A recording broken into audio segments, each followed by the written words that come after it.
yang ke-16 pada bab meninggalkan perkara yang tidak bermanfaat.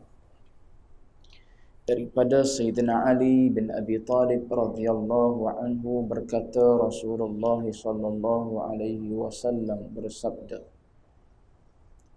sebahagian dari kebaikan Islam seseorang itu adalah dia meninggalkan apa yang tidak bermanfaat buat dirinya. Tuan-tuan muslimin sedang jemaah yang dirahmati Allah sekalian, alhamdulillah, pertama dan selama-lamanya kita panjatkan puji syukur pada Allah. Dengan izin taufik hidayah Allah Ta'ala, pada malam ini kita sambung lagi bacaan kitab 40 hadis berkenaan dengan tasawuf. Kita berada pada hadis yang ke-16 berkenaan dengan meninggalkan perkara yang tidak bermanfaat, perkara yang tidak sepatutnya dilakukan. Hadis ni pendek, percakapan Nabi ringkas, tetapi boleh digunakan hadis ini dalam semua bidang. Dalam bidang apa sekalipun kita boleh ambil pakai hadis daripada Nabi ni, walaupun lebih kurang 7-8 patah je Nabi bercakap dalam hadis ni. Sebab Nabi ni orang yang kalam dia adalah jami' mani'. Dia menghimpunkan semua yang nak disampaikan dan dia mengeluarkan apa yang tak sepatutnya diberitahu. Kalam yang jami' mani'. Jadi satu hadis daripada Sayyidina Ali, menantu kepada Nabi sendiri, beritahu kepada kita semua antara tanda baiknya Islam seseorang itu, min husni islamil mar'i, antara tanda baiknya Islam seseorang itu, kata Nabi, tarkuhu ma la ya'ni, orang tersebut akan meninggalkan perkara yang tak sepatutnya dilakukan ataupun tidak memberi manfaat pada dirinya. Dalam hadis ni, satunya Nabi guna perkataan min husni, antara baiknya Islam seseorang tu. Antara ni pun dah menunjukkan litab'id. Sebab tu dikata sebahagian. Min sini fungsi dia adalah litab'id, untuk menunjukkan sebahagian daripada jalan kita nak memperelokkan keislaman kita. Jadi baik di sini kata ulama ialah sempurnanya Islam seseorang tu. Salah satu daripada jalan nak menyempurnakan Islam, nak mengindahkan, mencantikkan lagi Islam seseorang tu. Sebab Islam tidak sekadar pada nama. Kalau pada nama, wataknya pun tidak watak Muslim. Sebab tu saya pernah sebut dalam kuliah, Islam dan Muslim beza. Islam dan Muslim tu berbeza. Muslim belum tentu lagi dia menghayati Islam. Jadi nama Islam tidak menunjukkan seseorang itu Muslim yang sebenar. Kalau dia tak mengambil Islam sepenuhnya, maka pada nama lah kita tengok Islam apa dia ni, tak betul lah. Kalau kita menghukum gitu, tengok orang Islam, ada juga orang Islam yang minum arak. Tengok kat kenalan, nama pun cantik, Muhammad. Nama pun Abdullah, katakanlah. Tapi ditangkap berkhalwat, ditangkap berzina dan sebagainya lah. Islam apa begini? Itu bukan Islam, itu Muslim. Orang yang menisbahkan dirinya kepada Islam, maka dia Muslim. Maka belum tentu penghayatannya sepenuh terhadap Islam tersebut. Yang naknya ialah Islam tu. Macam saya sebut, tasawuf dengan mutasawwif lain. Iman dengan mukmin lain. Benda yang berbeza-beza semua tu. Jadi husni sini dengan makna kamal Islam, sempurnanya Islam, jalan nak menyempurnakan Islam tu.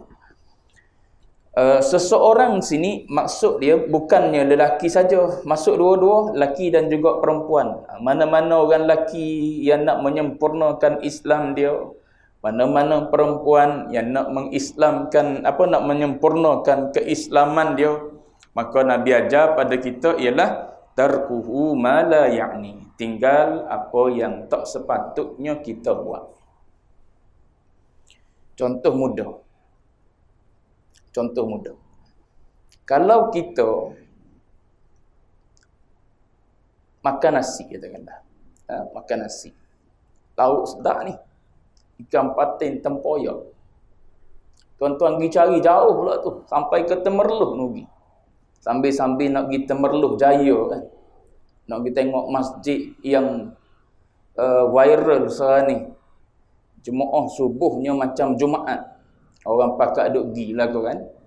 Pengerusi dia telah dipanggil dalam radio Aikim kan untuk ditemu ramah, untuk ceritakan apa rahsia sehingga masjid dia tu jadi viral, orang yang sangat-sangat ramai sembahyang subuh macam sembahyang Jumaat. Dia kata setelah masjid tu diimarahkan, dia kata bukan setakat masjid saja yang nampak indah diimarahkan, dia kata orang-orang yang ada di sekeliling tu semua dapat untung daripada pengimarahan masjid. Orang yang ada homestay, untung, orang duk mari tiap-tiap minggu. Situ ada hotel Sri Malaysia, untung hotel Sri Malaysia. Orang meniaga dulu tak ramai, sekarang ni orang pakak duk mari, penuh siang malam orang duk datang tengok ramainya orang di masjid tu. Jadi pengerusi dia seorang ada title doktor juga lah.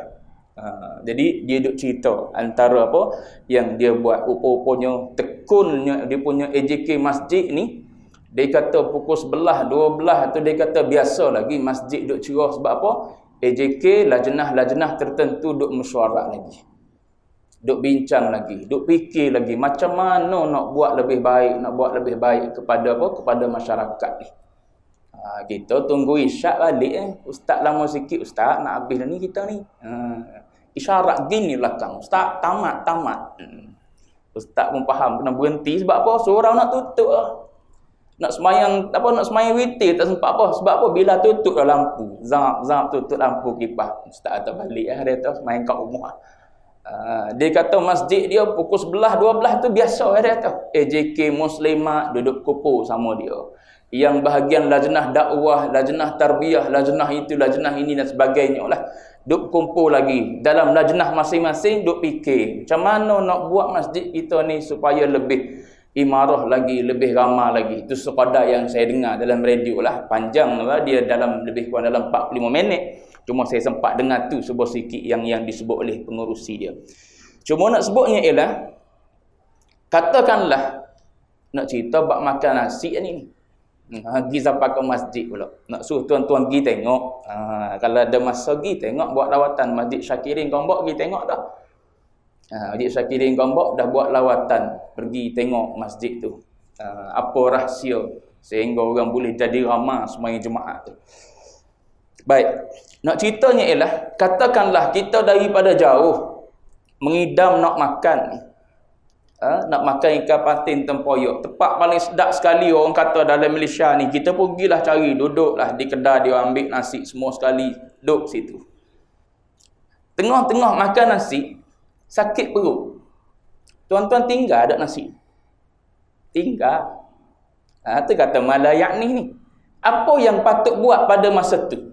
Terus makan nasi sambil terbuang air besar atas kursi, ataupun berhenti makan nasi, pergi ke tandas dulu. Tapi kacau mood makan dia panggil. Tapi tak ada arah. Sebab apa? Sebab ada benda yang lebih penting pada masa itu yang perlu kita buat. Iaitu pergi ke tandas dulu, selesai qada hajat kita, baru perut rasa lega, sedap sikit kalau nak tambah nasi pula pun.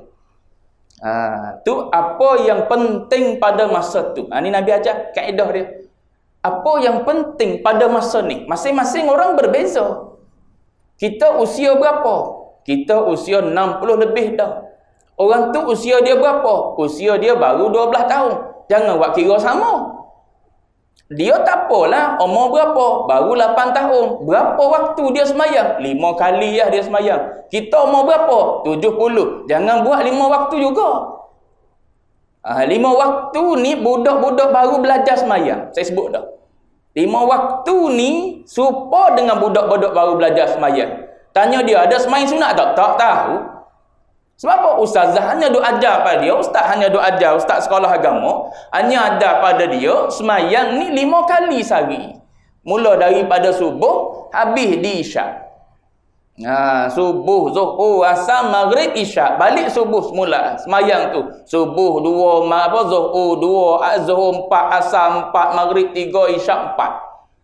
Yang tu yang duduk diajar oleh ustaz-ustazah dia, maka dia pun semayang. Semayanglah di rumah ke, di sekolah ke, di mana ke, masuk waktu je dia semayang. Subuh 2 rakaat, zuhur 4 rakaat, asar 4 rakaat dan sebagainya. Budak umur 7 tahun, 8 tahun belajar sekolah kafar. Pakai samping hijau, samping merah. Itu yang pakai samping hijau ni, yang ustazah mengangkut tu. Kesian, masya-Allah. Tu al-adabu fawqal ilmi, tu kata adab lebih tinggi daripada ilmu. Walau sesalah mana pun orang, tidak menjadi ajaran agama. Baik, bukan nak ulah yang tu. Nak cerita ni apa yang patut kita buat. Kalau dia umur 8 tahun, ya patutlah dia belajar 5 kali je semayang satu hari.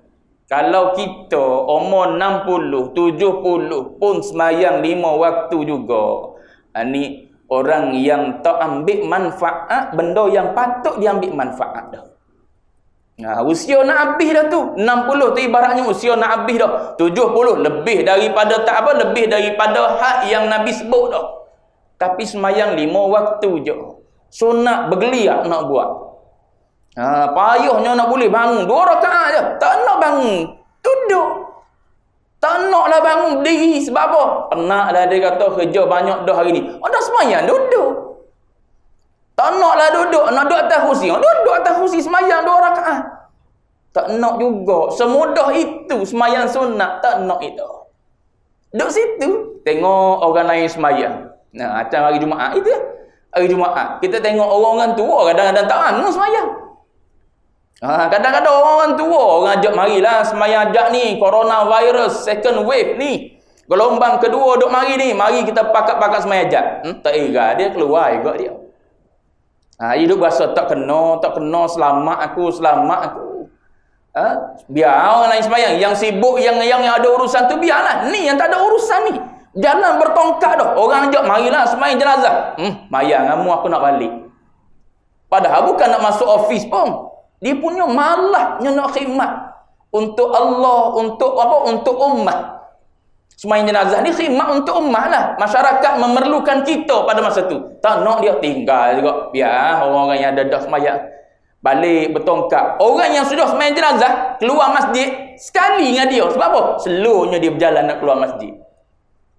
Tapi malah nak tunggu. Tu kita. Jadi nak sebutnya ialah tengok keadaan kita. Kalau katakanlah kita sekarang ni tak erti apa, ilmu fardu ain tak erti. Mengaji ilmu fardu ain, jangan nak mengaji ilmu yang tidak fardu ain. Ilmu fardu ain tak lepas, tapi duk mengaji ilmu perubatan Islam. Contoh ni tuan-tuan, sagi tuan-tuan kata orang tak boleh ngaji lah ilmu perubatan Islam. Tak, keutamaan dia. Yang mana prioriti yang perlu diutamakan, yang perlu kita kedepankan, yang perlu kita kebelakangkan. Supaya kita apa? Supaya kita ajar anak kita lah. Budak umur 16, 17. Ghalibnya naluri duk minat pada orang yang lawan jenis dia tu ada. Umur 16, 17 ni. Kadang-kadang lebih awal daripada tu lagi. Saya pergi satu surau, area Gombak ni. Saya duduk, pas sembahyang maghrib tu saya sembahyang sunat di belakang. Belakang ni, belakang. Pak tuan-tuan suka menyandar belakang. Tak nampak ni. Saya duduk sembahyang, ada budak 4 orang duduk sembang tepi tu. Antara benda yang dia sembang, saya dengar sebab saya tak usyuk sembahyang. Saya dengar dia sembang. Engkau doa biar jodoh aku dengan dia. Masya Allah. Umur lebih kurang dalam 10-11 tahun gitu lah. Maknanya budak sekolah rendah lagi. Kau doa biar aku jadi dengan, nama dia sebut lah. Nama dia tu, biar aku bahagia dengan dia. Sembang 4 orang. Budak umur 11 tahun, umur 12 tahun. Yang ni patut tak dia orang ni dalam usia 12 tahun, 13 tahun ataupun lebih daripada itulah 16, 17 tahun duk sibuk dengan benda tu. Tak patut lah. Jadi mereka ni sebenarnya dah disibukkan dengan sesuatu yang tak sepatutnya mereka fikir pada usia itu. Patutnya benda tu mereka perlu fikir bila? Nanti nak kahwin. Umur berapa masa tu? Umur 25 katakanlah. Berasa nak kahwin dah. Berasa nak ada suri rumah, berasa nak ada anak. Maka pada masa tu cari. Pergi ke surau tanya AJK masjid, ada ke anak-anak jemaah yang tak dipinang orang lagi? Ataupun masuk dalam usrah jemaah tu, jemaah ni tak kira jemaah mana, ada tak dalam jemaah kita ni orang yang belum dipinang orang lagi? Tu saat kita nak kahwin. Tapi kalau dalam usia 16, 17 duk sibuk dengan benda tu, yang sepatutnya dia sibuk dengan belajar, habis terbengkalai belajar. Begitulah ibaratnya matlamat kita ialah nak menuju akhirat. Tapi kita mengambil dunia lebih daripada keperluan. So kita sibuk dengan dunia kita sehingga terabai akhirat. Jadi Nabi nak ajar pada kita ni, antara tanda baik ataupun sempurnanya Islam seseorang tu, mana yang tak perlu maka dia tinggal. Disebut dalam contoh katakanlah dalam percakapan. Tuan-tuan boleh ambil hadis ni letaklah di mana-mana. Hatta kalau tuan-tuan nak letak dalam bab bernegara pun boleh. Sekarang ni apa yang perlu dibuat oleh pimpinan, katakanlah pimpinan negara. Ini bukan cerita politik. Nak cerita apa yang perlu diutamakan oleh pimpinan sekarang ni. Adakah mereka perlu duk bergaduh lagi ataupun perlu melihat apa yang diperlukan oleh rakyat saat ni?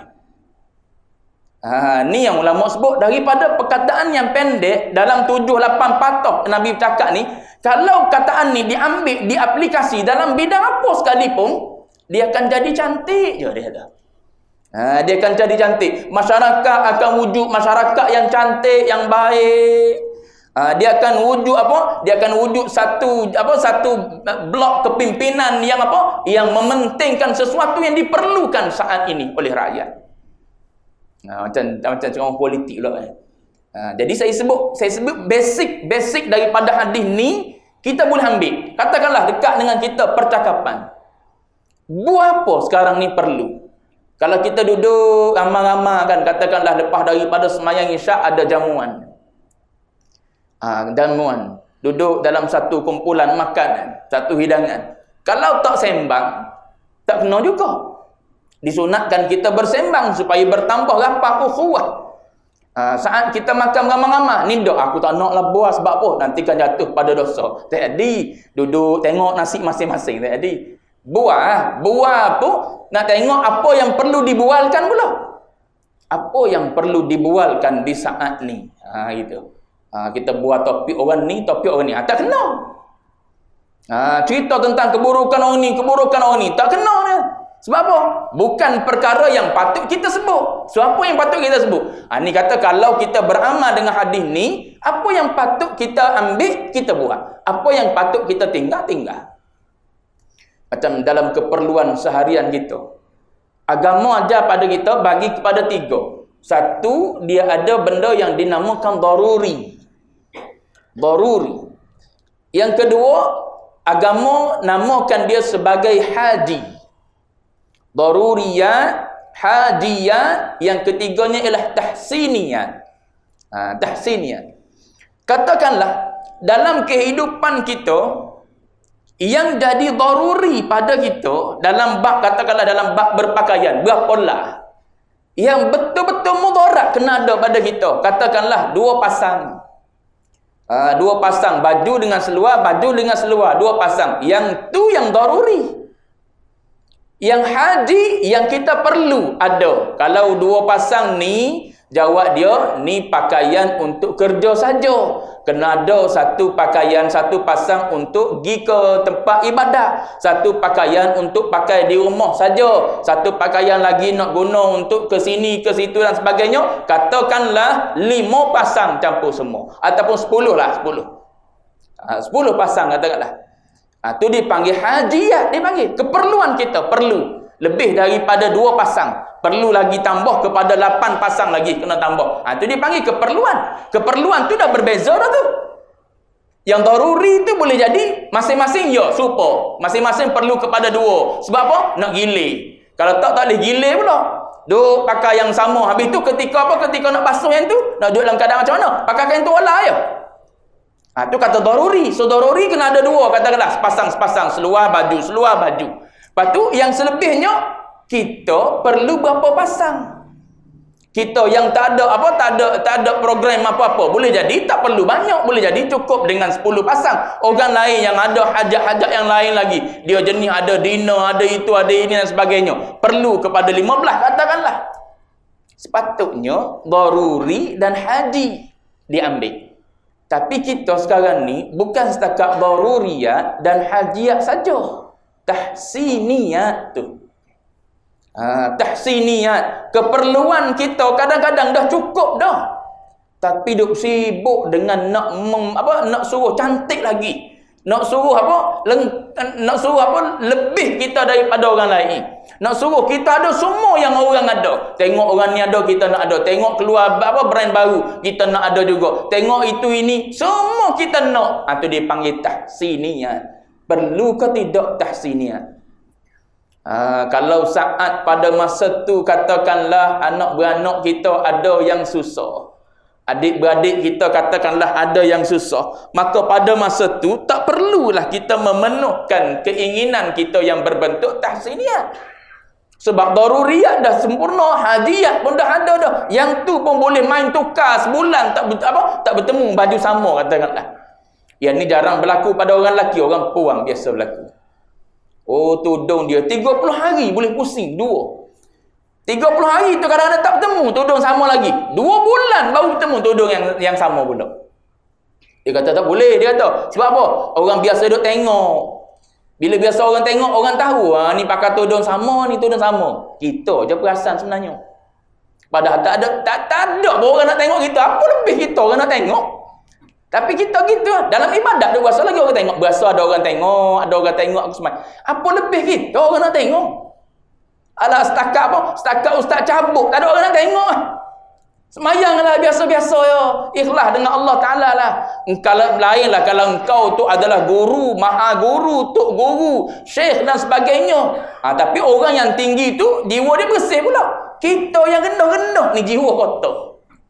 Yang baru kena ibadat sikit-sikit, baru reti hukum hakam sikit-sikit. Yang ni yang kadang-kadang nak menunjuk pada orang ni. Yang tok-tok guru besar, alim besar, tak ada apa pula. Jiwa dia dah cuci bersih dah. Dia cuci dah. Jadi nak sebutnya ialah keperluan kita yang perlu kita ambil. Kata Imam Al-Ghazali, nak tahu kita perlu tak perlu dalam bab kita bercakap. Ni Imam Ghazali sebut contoh dalam bab kita bercakap. Dia kata kalau kita diam daripada bercakap tu tak berdosa dan tak memberi mudarat, maka dia kata tak perlu. Kita tak bercakap benda tu dengan sebab kita tak bercakap tu tak berdosa pun. Kecuali kalau kita tak bercakap berdosa kita, maka kena bercakap.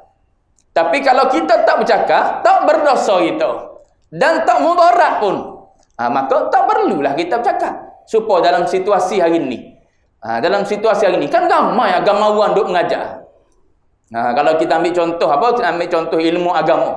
Ramai agamawan duduk mengajar. Rata-rata ada masuk dalam grup asatizah KS Selangor tu kan. Tuan-tuan boleh tahan tengok asatizah duduk offer nak mengajar. Bila dah ramai orang mengajar, kita tak tahu diri kita pun tak ada masalah. Kita tak offer diri kita, saya free malam ni, saya free malam ni. Tak apa. Sebab apa? Sebab ada dah orang mengajar. Ada dah orang mengajar tafsir, ada orang mengajar hadis, ada orang mengajar fiqh, ada orang mengajar tauhid, ada orang mengajar tasawuf, ada serba-serbi ilmu dah ada orang duk mengajar. Maka kita duduk di rumah saja pun tak apa, tak berdosa. Tapi kalau tak ada orang mengajar, kita tak mengajar, dosa kita. Ataupun ada orang mengajar, tak sempurna ilmu orang tu mengajar. Dia pun baru nak belajar mengajar. Ataupun dia pun mengajar sambil-sambil hafal je. Hafal skrip sekejap, pergi mengajar. Hafal skrip untuk malam ni pula, pergi mengajar. Kalaulah dia mengajar contoh macam tu, tuan-tuan. Saya sebut contoh ni, sekejap lagi tuan-tuan duk bayang. Ustaz tu kot, ustaz ni dah. Saya sebut contoh ya. Kalau begitulah dia mengajar, tak sempurna katakanlah dia mengajar, maka kita wajib kena keluar tampung kekurangan tu.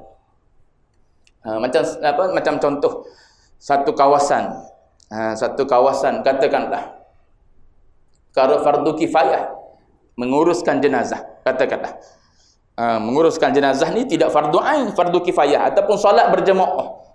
Fardu kifayah bagi mazhab kita Syafi'i, fardu kifayah berjemaah.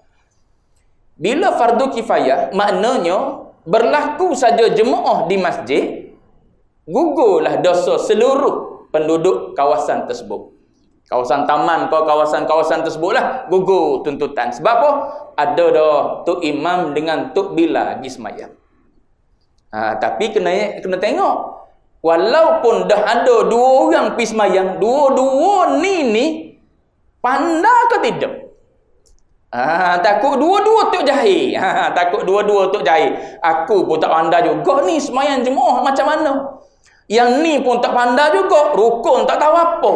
Apa rukun semayang? Tak tahu. Apa syarat sah semayang? Tak tahu.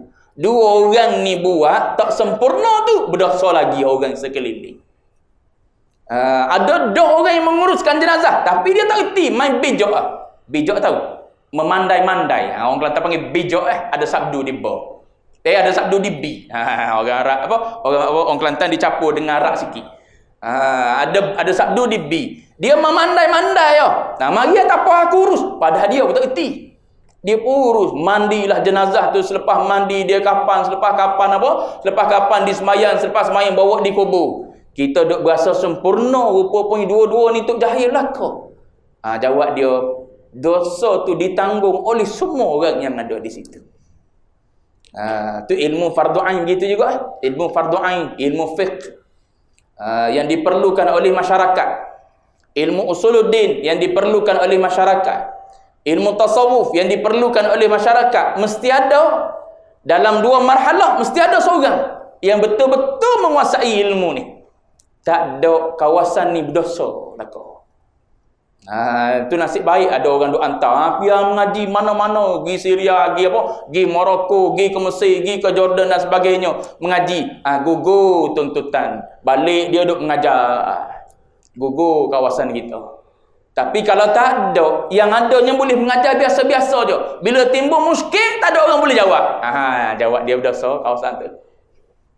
Dalam kawasan tu, sebab tu dalam dua marhalah mesti ada seorang alim. Dalam dua marhalah mesti ada orang alim. Maknanya orang alim yang betul-betul menguasai ilmu dalam bidang tu. Dia boleh jawab belaka. Marilah. Soalan apa dalam fiqh dia boleh jawab. Yang diperlukan oleh masyarakat. Kalau yang ada tu duk main i'ah nak jawab, ada lagi. Ustaz, soalan ni bab apa? Bab katakanlah bab rukun semayang. I'ah nak jawab tak erti. Ada lagi tu. Tak gugur lagi tuntutan fardu ain ustaz tu mengajar. Kena ada ustaz lain pula. Mengajar. Orang yang alim ni, dia mengaji sebutir-sebutir kitab baru dia alim. Kalau kutip-kutip gitu tak jadi alim. Baik. Mana tadi? Nak cerita min husni islamil mar'i tarkuhu ma la ya'ni. Antara cara nak mengindahkan, membaikkan Islam seseorang tu, kita lah nak mengindahkan Islam kita ni, caranya ialah tinggal apa yang tak patut kita buat. Tinggal apa yang tak patut kita buat tu tinggal. Jangan ambil berlebih-lebihan tahsiniat tu. Contoh, boring hari Minggu nak gilah juga memancing lagi Tapi jangan tiap-tiap minggu memancing je. Tak boleh gitu. Sebab apa? Ada keperluan kadang-kadang yang jadi fardu ain lagi atas kepala kita. Apa? Mengaji. Minggu ni jadual kita mengaji. Okey, pergi mengaji. Minggu ni memancing. Okey, pergi mancing. Minggu ni bawa anak. Gitu, bawa anak.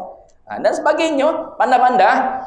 Jangan duduk isi dengan apa? Dengan tahsiniat semua. Tengok apa yang daruri dalam hidup kita. Perlu diisi juga.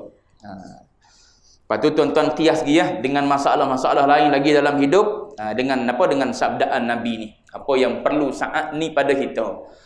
Baik, satu. Hadis yang kedua. Baca dua, banyak sikit cepat habis. Hadis yang ke-17, babu fi kitmanihim al-masaib. Ni pun hebat ni. Akhbarana Abu Ali Hamid bin Muhammadin ar-Rafa. حدثنا محمد بن صالح حدثنا عبد الله بن عبد العزيز حدثني أبي عن نافع عن ابن عمر رضي الله عنهما قال قال رسول الله صلى الله عليه وسلم إن من كنوز البر كتمان المصائب. Masaib tu baris duduk bawah min, patutnya baris duduk atas min. Kitmanul masaib, bab kelebihan orang yang menyembunyikan musibah. Gitu. Lebih ni, lebih banyak Nabi cerita ni. Baik. Kita tengok. Daripada Ibnu Umar radhiyallahu anhuma, Rasulullah sallallahu alaihi wasallam bersabda, sesungguhnya antara khazanah-khazanah kebaikan adalah menyembunyikan musibah. Disuruh sembunyikan musibah. Baik. Kitmanul masaib, menyembunyikan musibah. Maknanya apa? Adamut tahadduts biha. Maknanya kita tak bercakap berkenaan dengan musibah yang mengena kita, kecuali ada kecuali kerana maslahat. Kecuali kerana maslahat. Katakanlah kita ada penyakit, ada sakit kita terkena penyakit, Tuhan takdirkan kita ada penyakit. Mudah-mudahan yang sakit disembuhkan oleh Allah Ta'ala dengan sebab kita hadir majlis ilmu. Baik. Katakanlah Allah Ta'ala takdirkan kita sakit. Maka bila kita sakit, kita kena ceritalah. Kena ceritalah sakit kita supaya apa? Supaya ada orang yang boleh bagi tahu kita bagaimana nak merawat sakit tu. Tu dipanggil bercerita tentang musibah tu kepada orang lain kerana maslahat. Kalau kita tak cerita, kita tak pandai nak ubat penyakit ni, maka kita gilah cerita. Cerita tu dengan tujuan nak mendapatkan tunjuk ajar daripada dia, nasihat daripada dia, penawar dan ubat daripada dia. Tu je tujuan. Adapun orang lain yang tak patut tahu, tak cerita. Ni lebih. Ni cerita bab orang lebih ni. Cerita bab orang lebih. Adapun orang biasa-biasa, tak ada apalah dia cerita belakang pada siapa-siapa. Aku pening pala, jumpa dengan orang ni aku pening pala, jumpa dengan orang ni aku pening pala. Padahal pening pala pun. Pening kepala je duduk. Anda rasa saya ada masa untuk pening kepala? Untuk sakit kepala. Anda rasa saya ada masa untuk sakit kepala? Makan adalah Panadol. Tapi doa duk cerita saya sakit kepala, orang ni cerita saya sakit kepala, orang ni cerita saya sakit kepala. Ambil Panadol 2 butir beres dulu. Sebab sakit kepala biasa. Tapi doa perangai kita disuka cerita. Cerita. Ada seorang ulama nama dia Al-Ahnaf. Al-Ahnaf ni cerita kepada pak cik dia. Dia kata, aku cerita kepada pak cik aku, mengadu sakit. Sakitnya di mana? Sakit dia pada gusi. Gusi apa? Gigi apa? Gigi geraham dia. Sakit gigi lah. Gigi gusi gitu. Dia kata, aku mengadu kepada pakcik aku, sakit pada gusi. Kemudian dia ulang, duk sebut yang kamu, aku sakit gigi ni, aku sakit gigi, aku sakit gigi. Jawab pakcik dia. Pakcik dia kata apa?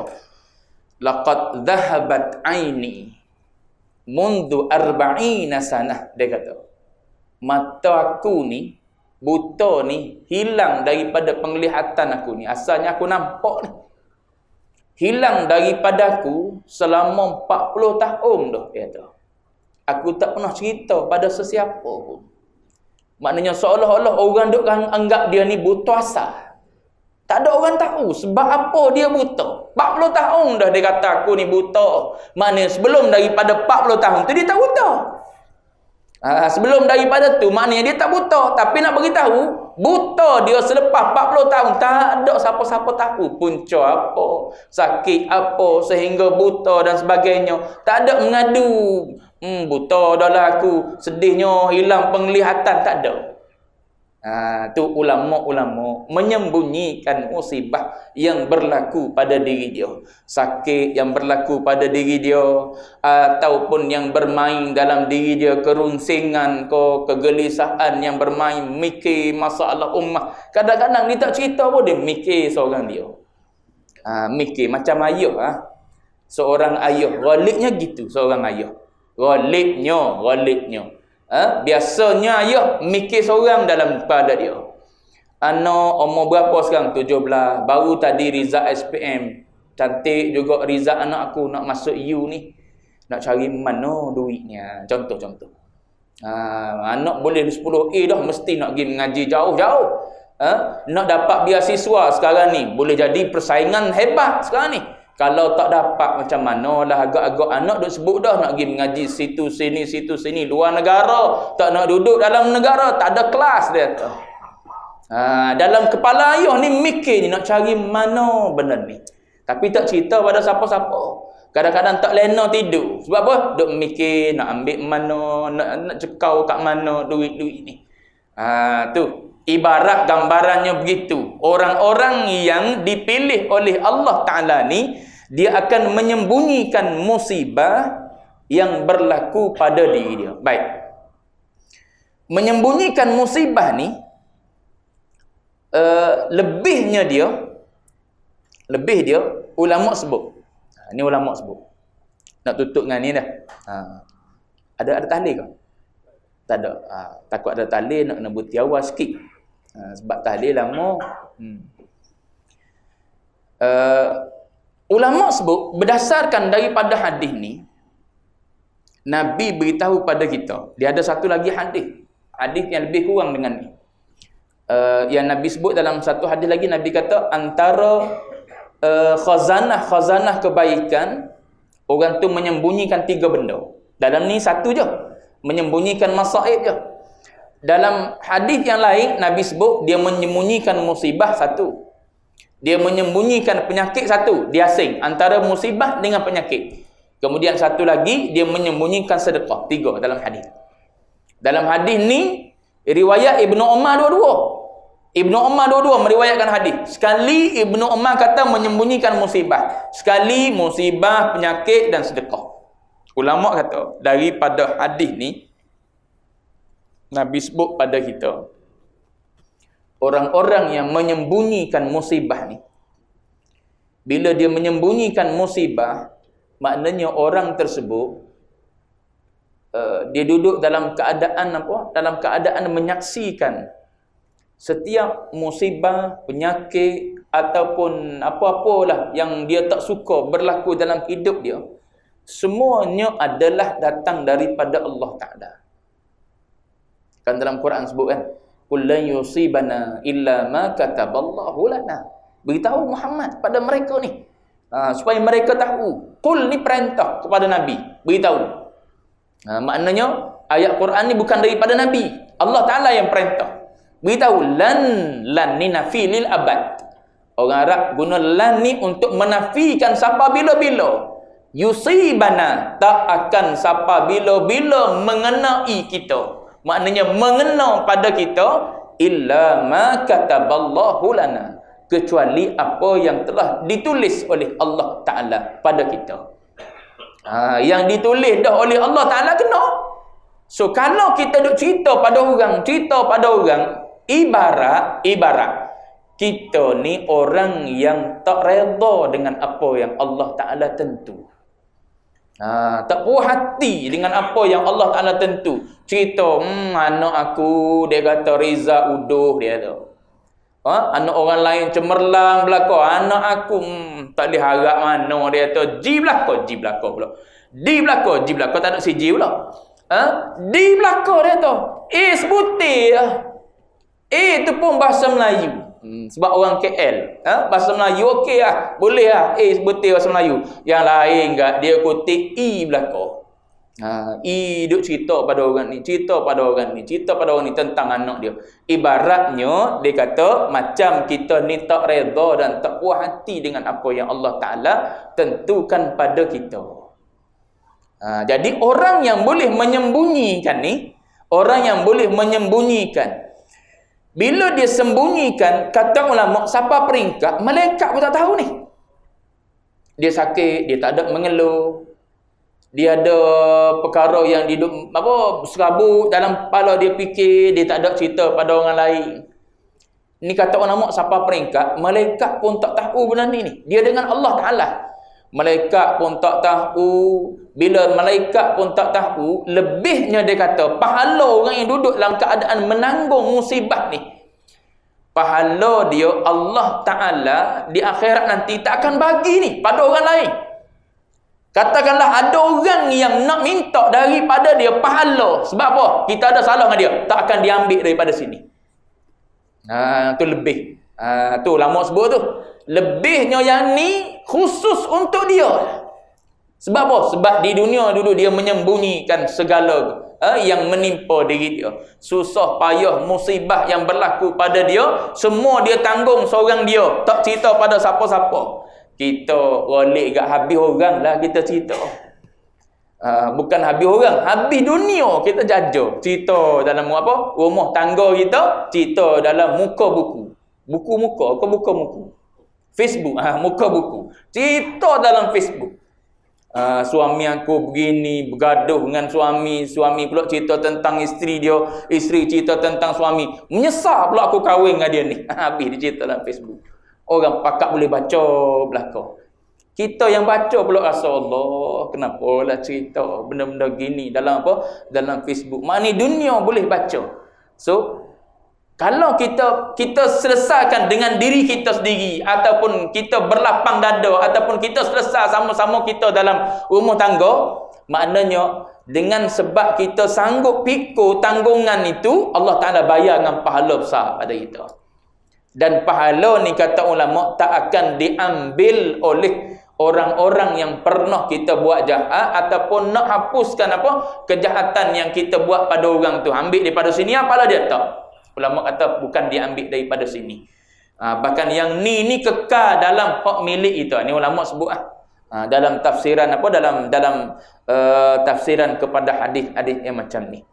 Jadi orang yang boleh menyembunyikan ni, dia kata adalah di antara tanda safa'u tauhidihi, jernih dan murninya tauhid seseorang itu. Sebab apa? Sebab dia nampak Allah. Siapa yang boleh angkat balik bala ni pada kita? Allah Ta'ala ikut. Kan Allah Ta'ala kan fa'alul lima yurid. Allah Ta'ala guna perkataan fa'al, dia tak guna fa'ilul lima yurid. Dia tak guna gitu. Kalau fa'ilul lima yurid lain. Fa'al ni maknanya sirah mubalaghah dipanggil. Sirah mubalaghah ni lafaz perkataan yang digunakan untuk menunjuk keterlampauan Allah Ta'ala ni buat ikut dia nak. Fa'alun lima yurid. Apa yang dia nak dia buat. Apa yang dia nak dia buat, bukan apa yang kita nak dia buat. Tak. Apa yang dia nak dia buat. Kalau berbetulan dengan kita nak dia nak, jadi tak berbetulan. Duduk dalam keadaan redha sebab apa? Nampak dah tahu dah anak aku ni walaupun aku siang malam penat lelah pergi atas sekolah, hari sekolah, weekday hantar pergi sekolah, ambil sekolah. Hujung minggu, kadang-kadang malam pergi hantar anak tuition pula. Balik daripada tuan-tuan balik daripada masjid, pergi ambil anak pula pukul 10, pukul 11 baru sampai rumah pula. Kemudian hari minggu pergi hantar dia tuition di sekolah, tunggu sebab apa? 2 jam. Nak balik serba salah, duduk menunggu, tengok-tengok result tak cemerlang juga. Redha. Pahala besar. Kadang-kadang ada orang mengeluh dah. Allah, aku usaha setahun ni pun Allah Ta'ala tak nak bagi. Tak ada orang tak puas hati dengan Allah Ta'ala. Ni kitmanul masaib. Sedih, tanggung, dalam hati je duk menangis. Kenapa?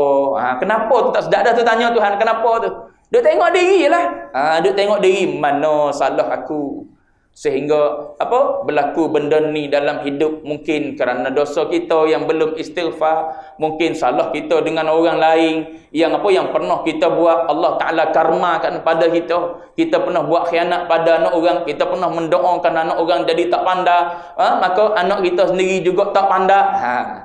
Benda-benda tu jadi balik pada kita dalam keadaan kita tak ingat, tak sedar. Jadi kita duduk menung seorang diri, kita duduk tanggung tu dalam keadaan kita terima apa yang Allah Ta'ala bagi, pahala besar Allah Ta'ala bagi, simpan untuk kita ya di akhirat. Ini kitmanul masaib. Menyembunyikan sedekah kita juga. Di antara Di antara pahala yang Allah Ta'ala tak beri kepada orang lain untuk ambil pahala tersebut. Baik. Itu serba ringkas huraian para ulama. Kenaan dengan hadis kelebihan menyembunyikan musibah. Kecuali cerita kepada orang yang perlu. Cerita pada orang rumah kita. Kita ni macam mana ni anak kita ni. Kita pakat gini lah bang. Saya keluarkan duit tabung haji saya sikit. Abang keluar duit tabung haji abang sikit. Abang kata tak boleh. Abang nak kahwin dua. Cerai. Dia kata. Contoh tuan-tuan, contoh. Baik, nampak ngantuk tu kita tu. Hadis yang ke-18 akan datang. Babu fi ahwalil istiqamah. Hadis yang ke-18 dia cerita bab keadaan istiqamah pula. Habis dulu situ. Wallahu a'lam wa ilmuhul atam. Sallallahu rabbuna nuril mubin Ahmad al-Mustafa sayyidil mursalin sallallahu rabbuna على النور المبين أحمد المصطفى سيد المرسلين صلى الله ربنا على النور المبين أحمد المصطفى سيد المرسلين وعلى آله وصحبه أجمعين وعلى آله وصحبه أجمعين